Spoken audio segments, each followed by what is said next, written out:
Hi everyone, welcome back to my channel. Today we're continuing with the Python course, for loops. Now I'm going to ask you a question. So I write a string, like small string, something like that, or maybe say hello Python. Okay. Now I want to go through each one of these. Okay. And I want to say, hey, is this a vowel or is it a consonant? Right. And then I want to count the amount of vowels. So I have to go through each part of the string. Right. But hey, I am in no mood to do that because I don't really know how to. So today the topic is for loops, as few people who already knew about them might have already guessed. So there are two types of for loops. Like what is a for loop? Basically in the range of something or in something. For example, if I say for and then like anything basically let's say I because it's the most used. In First, I'll teach you range. So, range for I in for random letter or underscore in range, a certain range, I don't know, 111 or something, comma 11, and then colon. So, let's say I want to print all the letters, numbers, right? So, I'll print I. I'm going to run this. What do you get? It only comes till 10.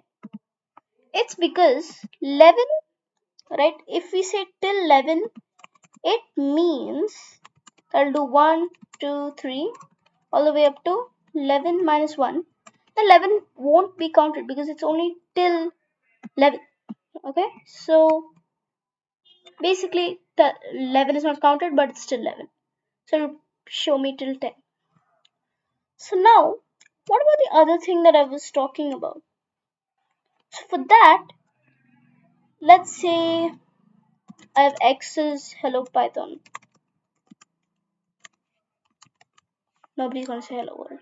It's a bit too used. I say for I in x.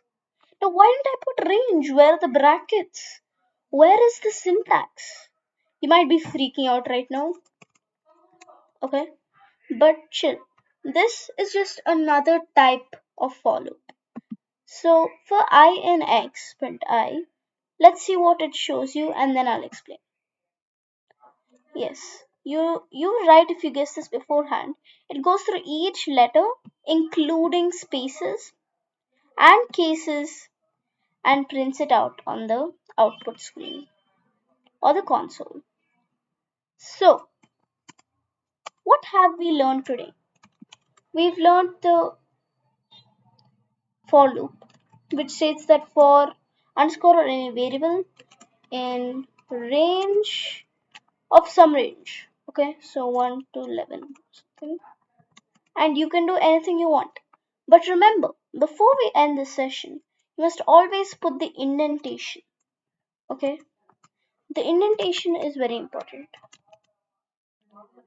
And finally, for I in dash or for underscore in dash or for variable in dash.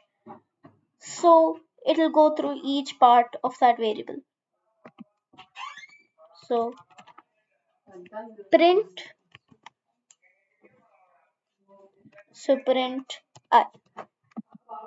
So to sum up everything, let's just write this short code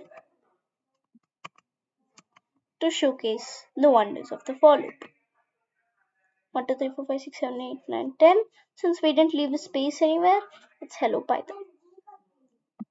In conclusion, we learned about the two types of for loops.